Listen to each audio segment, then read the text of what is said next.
Hello, hello! Magandang araw mga kaukit. Ngayon, tuturuan ko kayo kung paano mag-engrave ng portrait or image na hindi gumagamit ng image R. Image R nga ba? Mag-R ay mag-R. Wala kasing I eh. Sige, hindi gumagamit ng image R at sa Lightburn lang tayo and sa stock editor ng phone natin. Punta tayo sa gallery. Then, click lang natin yung photo na i-engrave natin. What's up sa'yo, Ma'am Marjorie, recent client namin. Ayun, ginagawa ko dito sa stock editor ng phone is kinakrap ko lang siya. Ayun, punta tayo dito. Then ginagawa kong 3x5. 3x5 ba yun? Ayan, pag nakrap na siya, save lang natin. Then, check nyo dahil tignan nyo, pag kinakrap siya, yung image, or kahit hindi kinakrap at medyo blurry yung binigay ni client na image, may na-download akong APK dito, Crack. Ito, AI Image Enhancer. Para mas maging malinaw yung photo before engraving. Yun yung technique pag di tayo gumagamit ng image. Ayan, select lang natin. Then Pro Enhance. Then, konting antay lang. 360. Sensya na sa internet. Medyo mabagal. Ayun, okay na. Then, slide lang natin to. Tapos, save. Tapos, next step is punta na tayo sa Messenger then send ko na sa sarili ko. Makoy. Ayan. Tapos, pag na-send na, doon na tayo sa laptop. Sige. Bye-bye. Ito na nga at lumipat na tayo sa laptop. Ang next na gagawin natin is download lang natin yung sinend natin sa sarili natin. Sa sarili ko kanina na image. Ayun, ito yung in-edit natin sa phone. Then, download. Ayan. Tapos, balik tayo sa Lightburn. Then, import na natin. Control-I. Ayan. Download ko na kanina. Pero, for transparency. Baka sabihin yung in-edit ko ulit. Ito na. Ayan. So, malaki siya. Paano nga ba siya paliitin? May dalawang technique tayo. Pwede natin gawin is, ito, delete muna natin. Mag-open tayo ng Canva. Ito, Canva. Tapos, ang usual kasi na size ng keychain na ginagamit ko, is yung my leather, which is yung engravable area is 29 by 48, 47, 48. So, ang gagawin lang natin is parang yung ginawa natin sa dahon, mag-custom size lang tayo, then gawin nating to. Tapos, yung width is 29 then 48. Ayan. Create new design. Bagal ng net, no? Tapos, upload lang natin. Upload file. Ayan, meron na doon. Ayan. Open. Then, lagay lang natin dito. Ayan. Lapat lang. Ayan. Konting adjustments.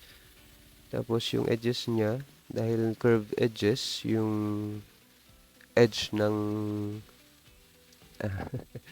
nang tawag doon, keychain. Pasensya na. Gawin lang natin dito. 25 yung ginagamit ko. Ayan.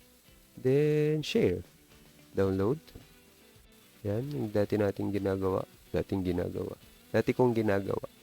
Pwede natin gawing transparent background. Then, download. Tapos, pagka-download nyan, import na natin sa Lightburn. Yan na yung size. Ayan. Yan na yung size. Huwag muna nating edit. Pakita ko pa sa inyo yung second method. Ayan. Delete muna natin yan. Second method is eto. Lagay lang natin. Malaki pa siya. So, ang gagawin natin is resize natin. Lock natin to para sumama. Ang mangyayari kasi, pag hindi natin nilock, is pag in-adjust natin, 29. Ayan. Mano-mano natin to.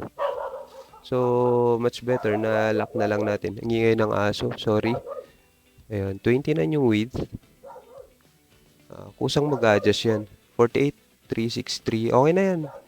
Ika-crop pa naman natin. So, ang next natin na gagawin para maging curved edges is gawa lang tayo ng shape dito, rectangle. Then, resize lang natin. Unlock na natin to para hindi sumama yung mag-adjust ng kusa. So, 29 yung width and yung height is 48. Ayan na siya. Ito na siya. Tapos, ang next natin, paano gawing curved yung edges? May dalawang ano tayo dyan, process method tayo dyan. First is, ito. Ayan. Click lang natin to. Then, click natin yung bawat sulok. Ayun. Mag-adjust siya. Pero, may mas madaling paraan. Control Z. Undo lang natin. May mas madaling paraan. Right-click lang natin. I-click muna natin to. Right-click lang natin. Then, show properties. Pag andito na tayo, gawin lang nating 7. 70. Yun yung Basta 7 na. Bala na kayo. Walang ina kayo. Ayan. So, okay na. Sabay-sabay na nag-adjust. So, ang next nating gawin is paano pagsamahin to? Paano makrop to? Ito ang gawin natin. Click lang natin yung shape. Then, click natin yung image. Tapos, click natin tong bullseye. Ayan. Napunta na siya. So, paano makakrop? Ang gawin lang natin is right-click natin dito. Nakaselect silang dalawa, no? Right-click natin, then apply mask. Sa ganitong state, magagalaw pa yung image pag ayan o, nagagalaw pa yan. Hindi pa nakalock. So, ang gagawin natin is right-click pa uli, then flatten image mask. Ayan, okay na siya. Ayan, nakaano na.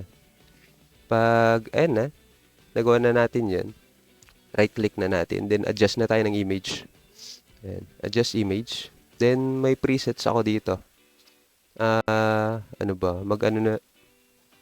Maglagay na lang ako mamaya ng screenshot dito. Mamaya. Kung ano yung settings. So, makikita nyo rin naman dito.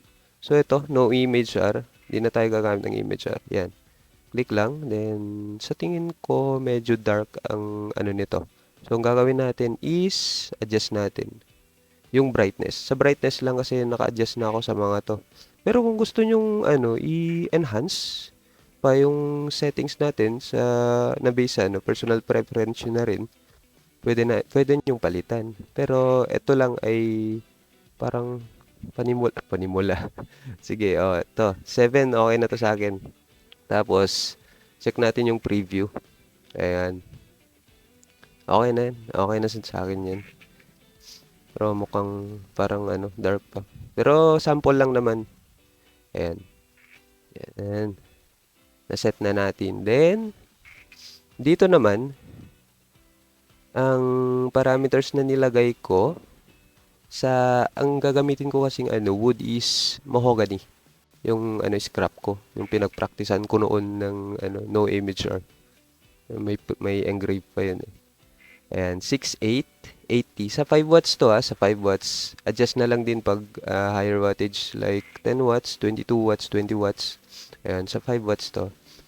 And then, yung DPI is 317 or 318 kung ano yan. Then yung line interval is 0.08. Ayan. Tackle natin next time yung mga to. And laging ko is Jarvis or Stacky. Pero Jarvis tayo dito. Okay lang. Okay lang. Tapos, next time, pag iba yung nito, pag kunwari, naka 5.5, yeah, yan, para hindi tayo adjust ng adjust, gumawa na rin ako ng preset sa mga parameters. Turuan, ito yung next na topic natin sa mga videos na susunod. Punta lang tayo dito sa Windows, then open natin yung library. Ayan. Diba? Ito yung mga presets. Pag mahogany, click ko lang to. Turuan ko kayo next time kung paano gumawa ng library. No image R sa image para sa mahogany. Then, assign ko lang. Check nyo yung dito, mag-iiba. Assign ko, then, ayun, naging 6.8. Yan lang. Sige. Next time na to. Ayan, 6.8. Then, so nakalapat na yung ano ko, yung wood ko dun. Dito, lagay ko mamaya yung video. Ayan, so, ito lang. Ito yung, ano, kagandahan ng may wasteboard grid. Hindi na kayo frame. Gawin nyo na lang home kayo para siguradong, ano, siguradong, basta, yun na yun. Alam nyo na yun. Yan. Anuin ko lang yung ano yung video, yung camera ng phone ko. Yes. So, start ko na. Ilang minutes ba? 4 minutes 8 seconds yan. Okay yan. Start ko na. Nag-start na. So, kwentuhan muna tayo habang nag-engrave.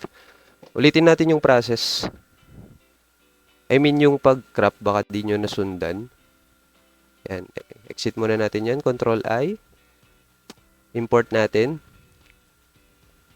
Tapos, gawin nating maliit. Ayan. Lock muna natin yan. 29 yung width. Ayan. Tapos, next na gagawin natin, draw tayo ng shape, rectangle, then adjust natin, unlock ulit natin to. Adjust natin yung size ng rectangle to 29 by 48. Tapos, anong next na gagawin natin? I-adjust yung edges, yung radius ng edges. Right-click, then show properties, tapos gawing 7. Kayo na bahala kung anong gusto nyo. Ayan, 7. Tapos, dahil nakaselect na tong, ano, itong shape, hold nyo yung shift. Nakalimutan ko bang sinabi kanina. Hold nyo yung shift, then select nyo yung image, tapos bullseye. Ayun. Then right-click, apply mask to image, then isa pang right-click, flatten mask image. Ayan lang. Then, adjust image na. Presets, no imager. Ito yung ano. Tapos, dito na lang kayo mag-adjust sa brightness. Nasa yun na yan. Kung anong gusto nyo. 7. Kung gusto nyo ano, maging washed out yung, yung output nyo. Taasan nyo yung bright. Hindi, joke lang. Basta kayo nang bahala. Basta yun, ganun yung ano, process ng pag-crop.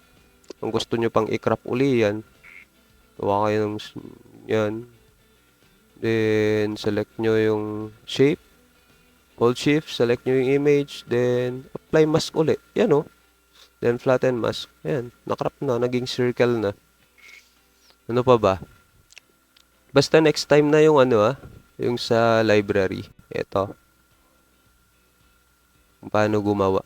Actually, madali lang. Madali lang. Yan. X na natin. Patapos na. Ay, 2 minutes pa pala. Ano pang pwede kong i-discuss? Wala na. Antayin ko na lang matapos. Then, pakita ko na lang yung result. Ha? Okay. Bye-bye.